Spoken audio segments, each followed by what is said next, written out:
What's up, awesome people of the internet? The Phoenix Mercury have announced their new head coach, and it's a man. Nate Tibbets has been announced as the Mercury's 12th head coach, where he joins a front office staff of former Golden State Warriors executive Nick Urin, who joined the Mercury earlier this year as the general manager. Also, Phoenix Mercury Vice President Vince Kozar. So it recently became official that Nate Tibbets was the new head coach. And while we found out that he was the newest head coach, we also found out he was going to be the highest paid head coach in WNBA history, which is interesting, especially due to the fact that he has zero WNBA experience or women's basketball coaching experience at all. While we don't actually know how much he's going to get paid, we do know it's higher than Becky Hammon, who was previously the highest paid coach with $1 million. And so who is Nate Tibbets and how did he become the head coach of the Phoenix Mercury? And also, why are a lot of people upset about this on the internet? Let's talk about it.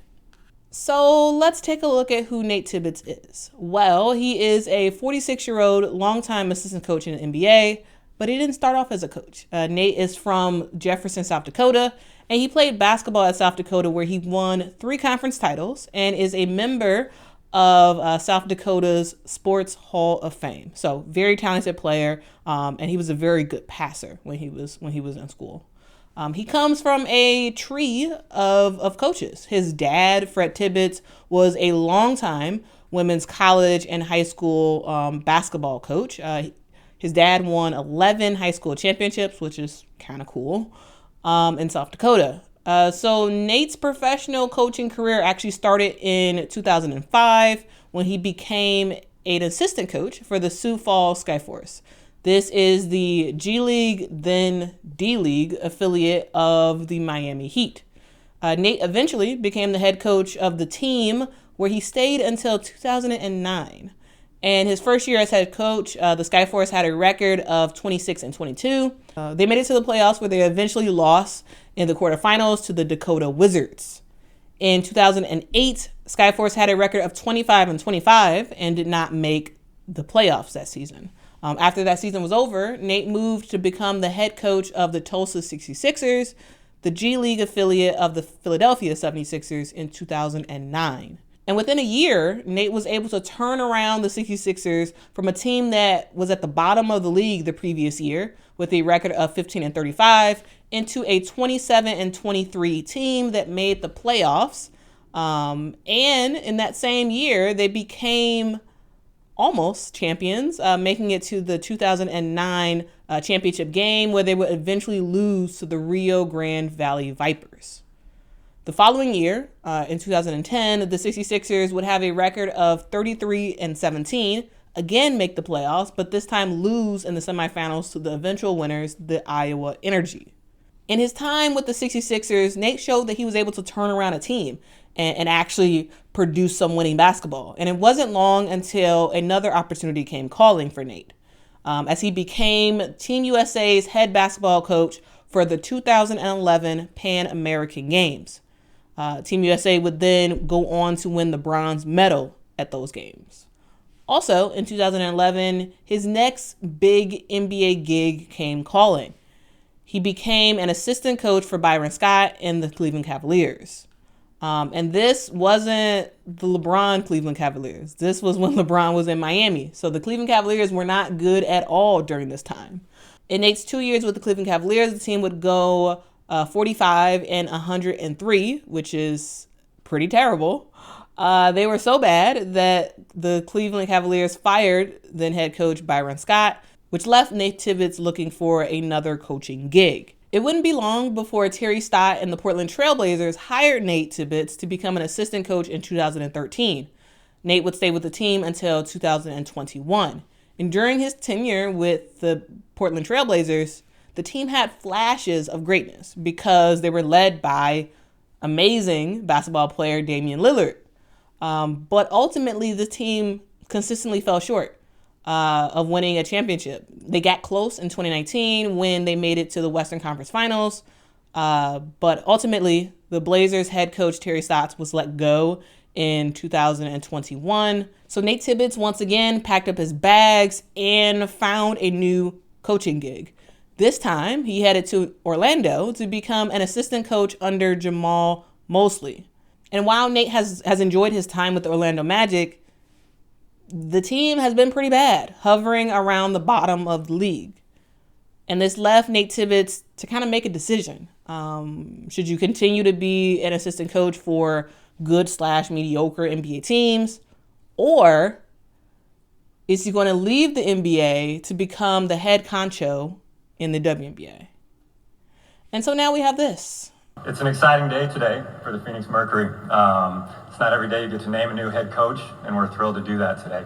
One of the major reasons I took this job was because of the commitment that Matt and Josh are willing to make, not only to our team, but our organization, our sport, and our league. And that led us to a pool of candidates that was more broad than I could have ever imagined. And ultimately, it led us to Nate Tibbets. And a few of the reasons I'm so excited to be here working with Nate today, Nate's vision for how he wants to lead this operation and organization, both now and moving forward, aligned so well with what we were looking for in a head coach. From his deep history in player development, to his interest and curiosity in the analytics space, to this detailed outline of how the offseason is going to look, to his philosophy on how we're going to play, and finally to how he treats players and people on and off the floor, are reasons that I'm thrilled to introduce Nate as the next head coach of our Phoenix Mercury.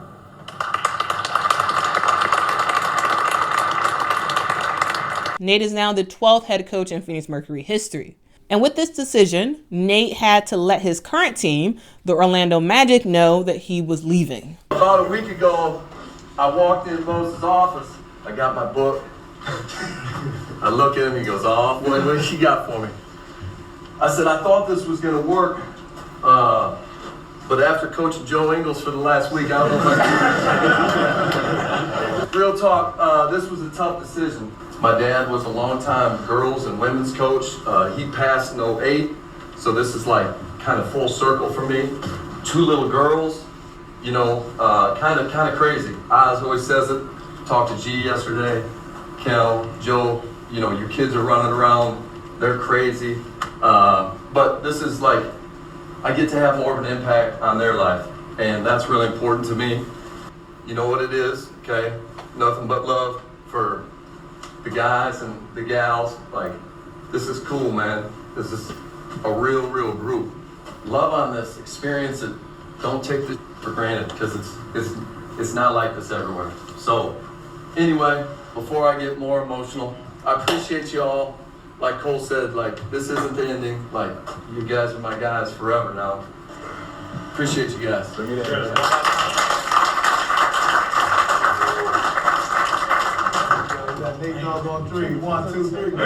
Nate's announcement was made by the team with this post. And after that post was made, we heard a lot of criticisms from just about all levels of women's basketball. And if I could group all of the commentary together, I would kind of say it's a mix of criticism about him being a man with no women's basketball experience. Also, the fact that he is becoming the highest paid coach in the WNBA, again, with no women's basketball coaching experience. Also, the fact that the Mercury were not transparent about their hiring process. And from the looks of it, not really giving interim head coach Nikki Blue a real shot at the job. And also the fact that the Mercury's rollout was terrible. That's kind of a synopsis of the criticism I've seen online. You had former Notre Dame head coach Muffet McGraw saying, "We need more male advocates and more women leaders who do the hiring. Women are judged on their success, men on their potential. It's time we start believing in the potential of women." And then on TV, you have folks like Sabria Whitaker saying this. So when we talk about a league and investing in the players and giving back to the people who built the league, you had a Black woman, former WNBA player with assistant and then interim head coach experience. You threw all of that out the window and said here to someone from the G League to the Orlando Magic who ain't been to the postseason in how many years? Best of luck to your organization. Blessings. And when you add in all of the social posts about this announcement, the Phoenix Mercury seemed to slowly realize that they made a mistake, not necessarily in selecting Nate, but in the way that they went about it. So at their press conference announcing Nate as the head coach, they tried to clean it up a bit. I'm all in on this. I've heard or seen different things like, is he moving? Like, I'm here and I'm going to dive in. I'm committed to this. Our family's moving here. This is where we want to be, and we're super excited about that. There's been a fair amount of criticism for this hire, or actually for both of you, there's been a fair amount of criticism for this hire on just not going to a woman, various people with opinions online. Just how do you handle that, negative attention, I guess? I can start and you can jump in if you'd like to. I think that I appreciate the question, and I think it's an important question. I think it's a valid question, and it's not, the response and the question is not one that we take lightly. We know as we run a WNBA organization that diversity and opportunity are critical. I would say our process, our candidate pool, and our finalist pool all reflected that. When I took this job in my introductory press conference, I mentioned how excited I was to join this league because I align with the players and what they stand for. I believe in the values that they stand for. I believe in what this league represents. None of that has faded.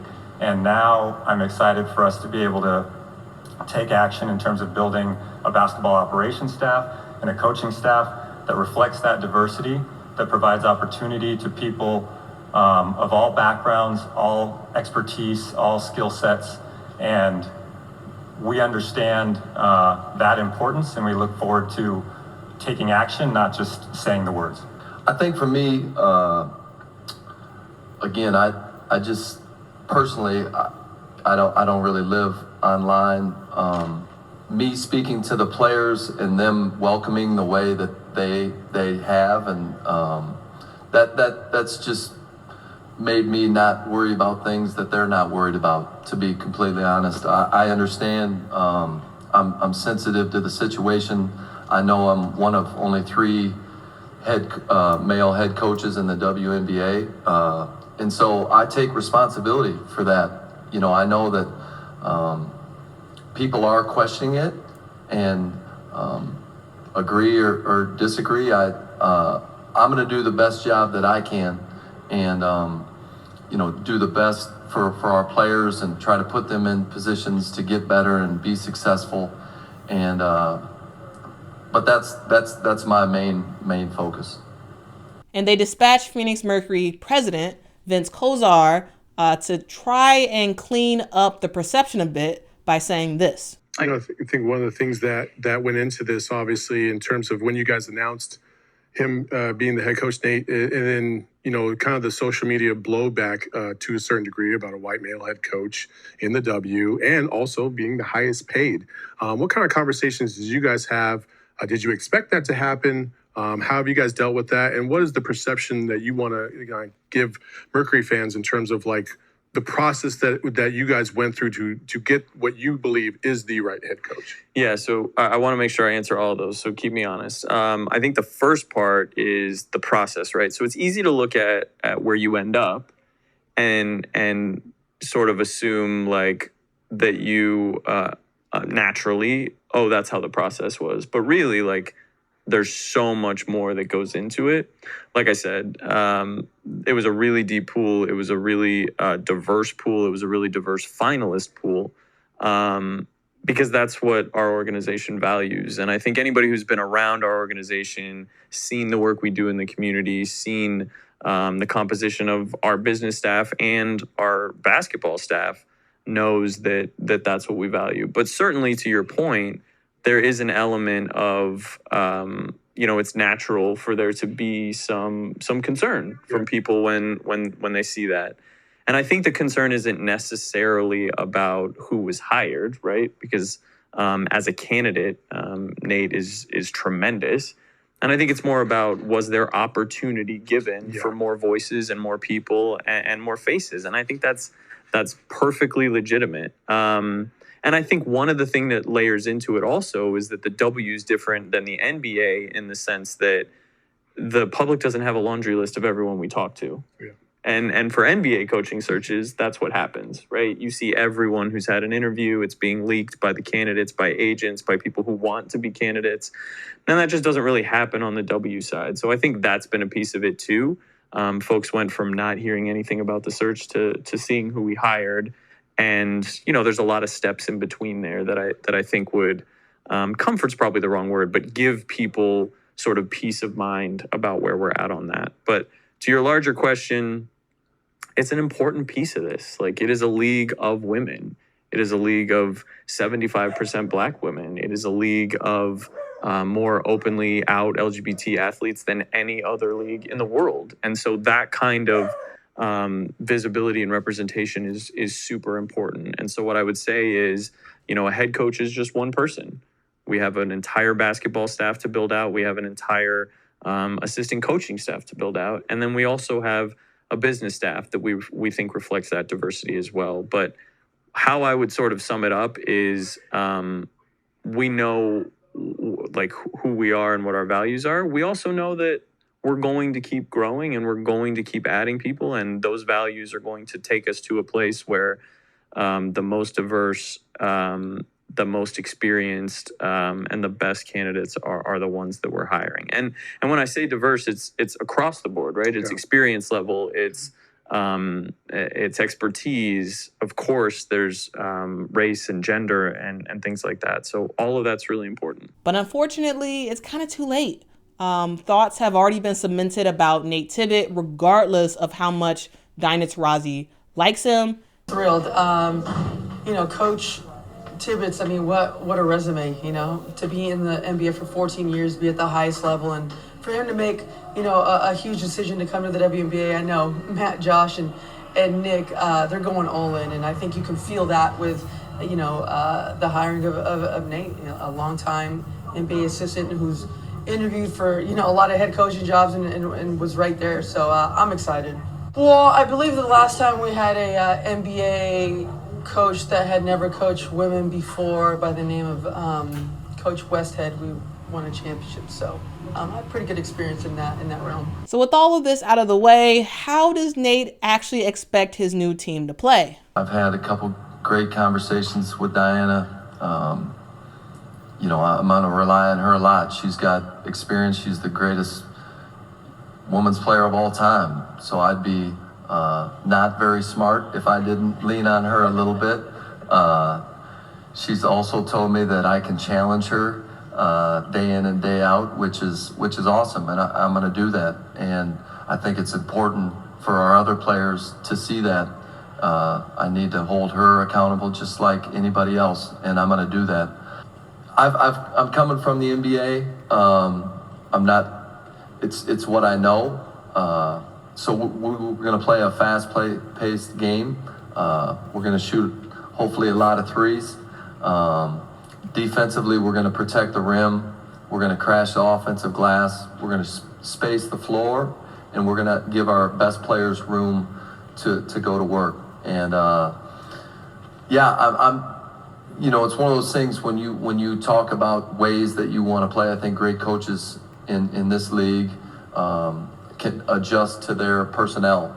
And so Nick has talked about the draft and free agency, and part of my job is to evolve with our team, you know, and I'm willing to do that. I think because of the experiences that I've seen, I can play different ways. I've got an idea of how I want to play, but our team also needs to fit that. All right, so I wanted to get through this video as objectively as I could, kind of letting you all know about Nate's story, his hiring, and what folks are saying about it. I would love to hear your thoughts about Nate's hiring. Are you a Mercury fan? Are you excited about this? Are you upset about this? Let me know your thoughts in the comments below. And also, truly, let me know your thoughts about men being at the forefront of women's basketball. With this announcement, Nate is the third male head coach in the WNBA. You have Eric Thibault, who is the head coach of the Washington Mystics. And you also have Kurt Miller, who is the head coach of the LA Sparks. What are your thoughts about men being welcomed in the WNBA? One thing to note, as I mentioned at the top, is the general manager is a man, the head coach is a man, and the president of the team is a man. And of course, the owner is a man. What are your thoughts about that? Let me know in the comments below. Okay, now that I've kind of went through all the relevant, I think, information that you need to know, I want to kind of let you all know my opinion about it. So hopefully you got through this video not necessarily knowing what my thoughts are about this. Now for my opinion. So I totally understand where people are coming from in terms of them being upset that Nate got the job. They're totally right about the rollout of this whole announcement. The idea of the Phoenix Mercury calling him a girl dad as if that qualifies him to be able to lead a team is kind of silly. And the fact that the Mercury was not transparent about who they were interviewing is also kind of silly. I know that the WNBA is usually super secretive when it comes to the selection process when they're hiring coaches. You know, when Becky Hammon was hired for the Aces, we don't know who else was interviewed. Same thing with Teresa Weatherspoon. She just got hired for the Chicago Sky, and there was no word about anybody else being interviewed or anybody else being talked about besides Teresa Weatherspoon. And the WNBA needs to change that secrecy. If you want to be a big-time league like the NBA, act like it and be transparent. When players are in negotiations, being a lot more transparent about it. When coaches are vying for different positions, be transparent about it. Let us know who's in the running for this type of stuff. Partially, it's this sort of secrecy is due to the fact that the WNBA just doesn't have that many reporters, and so you don't get a lot of people who are asking around and finding out who interviewed who and kind of looking to check people's schedules and kind of see where people are traveling to try to sort of read the tea leaves and figure out who's getting interviewed. That's something that infrastructure does not exist in the WNBA, and I think the WNBA needs that. You know, you need to show the level of competition that exists for these positions. The Mercury president, he talked about how the interview process was super thorough and all this stuff. Okay, well, who was interviewed? Let us know who was interviewed. I am not someone who's necessarily doubting Nate Tibbetts' expertise and qualifications. But it would be nice to know the types of people who were interviewed. I think if people knew the interviewing pool, I think a lot of people probably wouldn't have been as harsh as they was against the Phoenix Mercury. So I hope that eventually changes where the WNBA is a lot more transparent when it comes to certain things. Also, the fact that we don't know how much he's actually getting paid is also a thing. We know that he's the highest paid coach in the WNBA, but like, how much is that? You know, is he getting paid, 1.5 million, or is he getting paid 5 million? Like, we don't know. And that's a thing that, overall, the league needs to become a lot more transparent. And we need to know certain things, because one, we're curious, and two, I think it'll possibly help to lessen some of the criticism that the Phoenix Mercury and that they're getting, basically. And actually, specifically about the criticism about Nate becoming the highest paid head coach in the league, personally, I don't think it's that big of a deal. I know that there's a lot of uproar about it. But if you've ever heard the new Mercury owner sort of talk about what he wants to do with the Mercury and the Suns, you know that he wants to win above everything else. And for him, money is not really an issue. He wanted someone to come in and to turn this team around. And in order to get the best, you have to pay them. And am I saying that Nate Tibbetts is the best possible coach out there? No, I'm not saying that.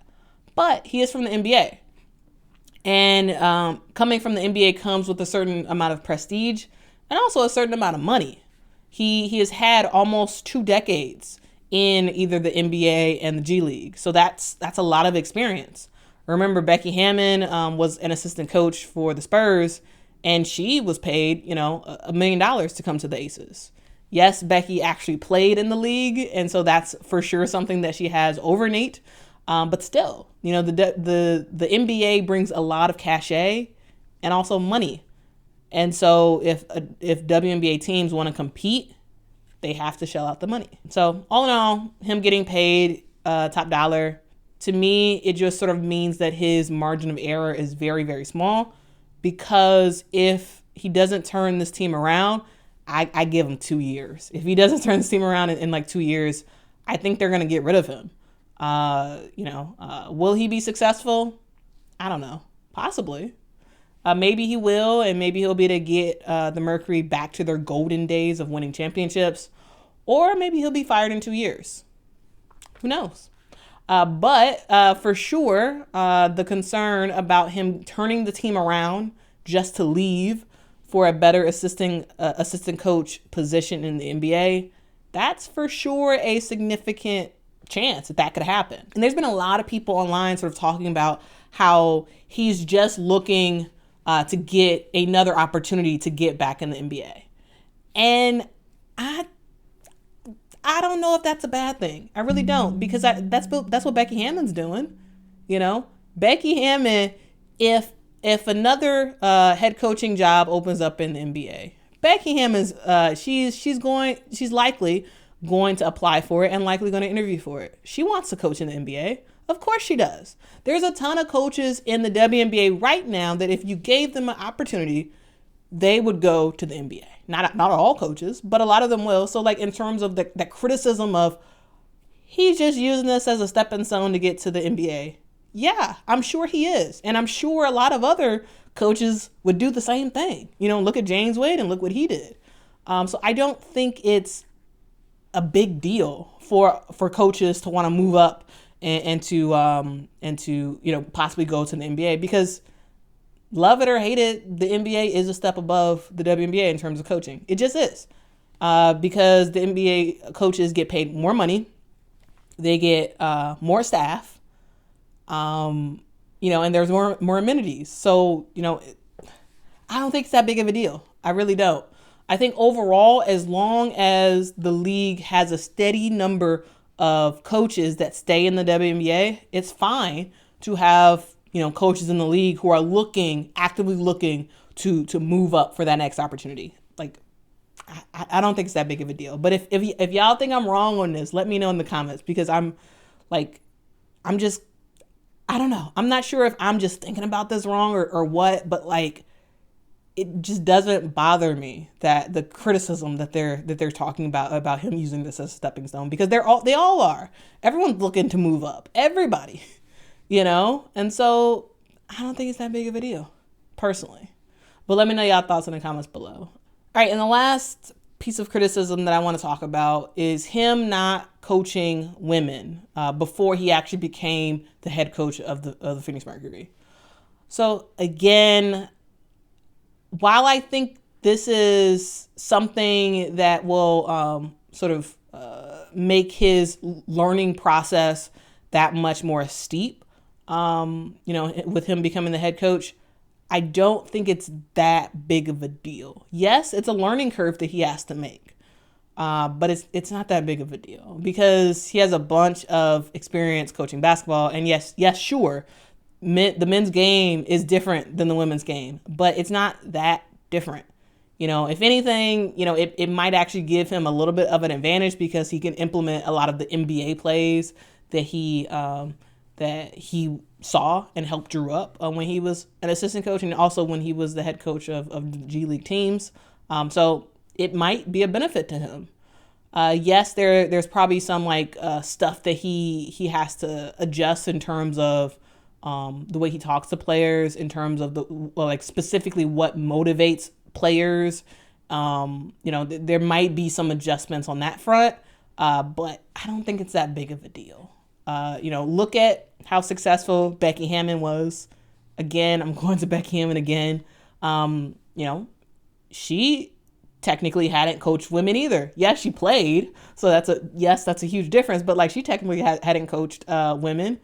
She only was an assistant coach in the NBA, and look at what she's been able to do with the Vegas Aces and the offense that she's been able to implement, and how she's able to just draw up plays right off the spot, and plays that are very successful. That's something that I guarantee you the Phoenix Mercury owner and general manager and all of them, I'm sure they were looking at the success of the Las Vegas Aces, and they were like, I want that. I want to have that certain success. And they're thinking that, hey, maybe the NBA is a good route to go for WNBA head coaches. I mean, Chicago is trying that with Teresa Witherspoon. Who knows how successful that will be? I hope it's very successful as a Chicago Sky fan myself. But, it is what it is. I don't think it's that big of a deal. Yes, he has a lot to learn about the history of the WNBA and whatnot, but it's not that big of a deal. So in terms of men coaches who found success in the WNBA without ever coaching women before, you can kind of look at Bill Laimbeer. Bill Laimbeer won 3 championships with the Detroit Shock. He hadn't coached women before he took that role. Yes, after the Detroit Shock days were over, he kind of struggled with the New York Liberty and then with the Vegas Aces. But with the Detroit Shock, he was very successful, and that was his first coaching role. And you can look at the Phoenix's former head coach Paul Westhead, who won a championship with the Mercury. So it's not like it hasn't been done before, where men who have never coached women have won championships. Will Nate be like Bill or Paul? Who knows? But overall, yeah, I just want to say I don't think it's that big of a deal. And while I don't feel excitement about Nate Tibbets being hired as the Mercury head coach, I also don't feel any anger at all. I'm just sort of overall, I just kind of feel like, whatever, I don't think it's a big deal, either way, whether it's good or bad. I just think it's a thing, and I am very, very much interested to see how this team plays, because, the Mercury have a lot of stuff going on. You have Diana Taurasi, who eventually needs to retire, and they eventually need to move on to find a new identity. You have a team that doesn't really have an identity. Yes, you have, Brittany Griner, who's still with the team and whatnot, but what does the future of this team look like? Are they actually going to be contenders? That's something that I'm very much interested to find out. Who knows if Nate is going to be successful? Maybe he is, maybe he isn't. But one thing's for sure, I really am interested to see if he actually gets Diana Taurasi to play some defense. He mentioned that in the press conference, and I thought it was kind of funny. But if he can get Diana Taurasi to consistently play some defense, that'll be pretty interesting.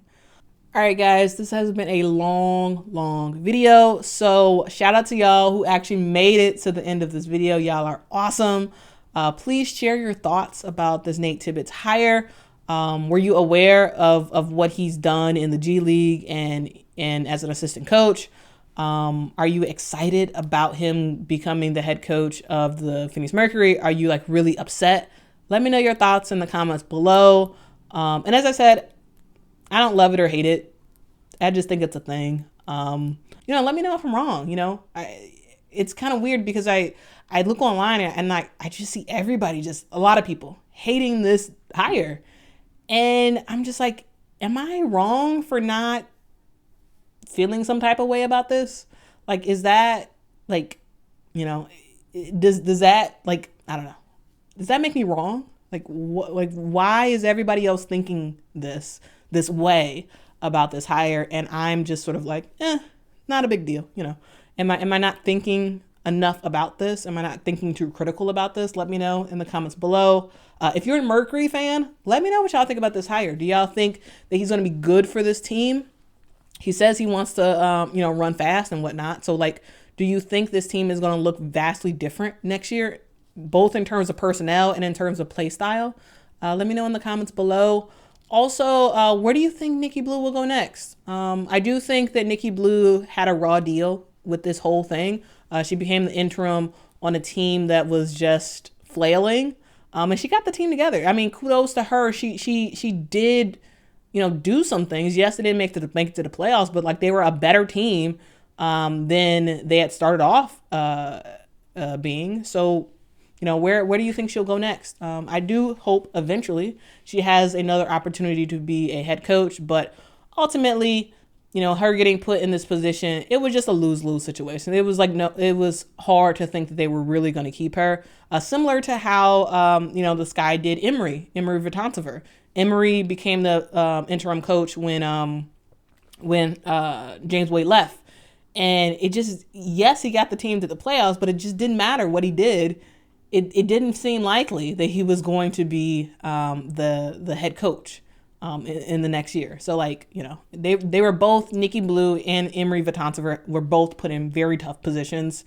And I am curious, where do y'all think she's going to go next? Is she going to go to college? Is she going to be an assistant coach for another WNBA team? Let me know your thoughts in the comments below.